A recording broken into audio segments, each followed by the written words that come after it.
আসসালামু আলাইকুম ওরহমতুল্লাহি ওবরাকাতু। সম্মানিত প্রাণপ্রিয় মুসলমান ভাই বোনেরা, ভিডিওটি টানবেন না। 2026 সালের পহেলা রমজানের প্রথম রাত্রে আজকে আমি আপনাদের জন্য একটি গুরুত্বপূর্ণ একটি আমল আপনাদেরকে শিখাবো, আর তা হচ্ছে আল্লাহ তাআলার পবিত্র গুণবাচক নাম ইয়া ওয়াজিদু। সঠিকভাবে উচ্চারণ করবেন ইয়া ওয়াজিদু। এর কিন্তু বিশেষ ফজিলত গুণাগুণ রয়েছে। আপনি যদি খাবারের সময় প্রতি লোকমায় মনে মনে ইয়া ওয়াজিদু পাঠ করতে পারেন, তাহলে আপনার মনোবল বৃদ্ধি হবে। শুধু তাই না, নববধূকে বিদায় দেওয়ার সময় তার শ্বশুর বাড়িতে যখন সে চলে যায়, তার সাথে কিছু নিকট আত্মীয়ও যায় তাকে বিদায় দেওয়ার জন্য।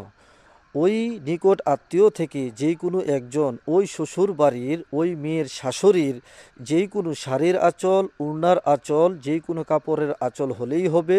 নিকট আত্মীয় থেকে যেই কোনো একজন গোপনে 11 বার ইয়া ওয়াজিদু পাঠ করে ওই শাড়ির আঁচল অথবা উড়নার আঁচল অথবা কাপড়ের আঁচল যদি আপনি 11 বার পাঠ করে ফু দিয়ে একটি গিট্টু দিতে পারেন, তাহলে ওই মেয়ের যত বিপদ আপদের আসর আছে, শয়তানের আসর, দুশ্মনের আসর, যে পারিবারিক কোনো খারাপ আসর আছে, সমস্ত আসর থেকে আল্লাহ পাক রব্বুল আলামিন নিরাপদ রাখবেন। শুধু তাই না, শ্বশুরবাড়ির লোকজনের কাছে সে এমন আদরণীয় হয়ে উঠবে, আল্লাহ পাক রব্বুল আলামিন সবসময় তাকে রহমতের আঁচলে রাখবেন।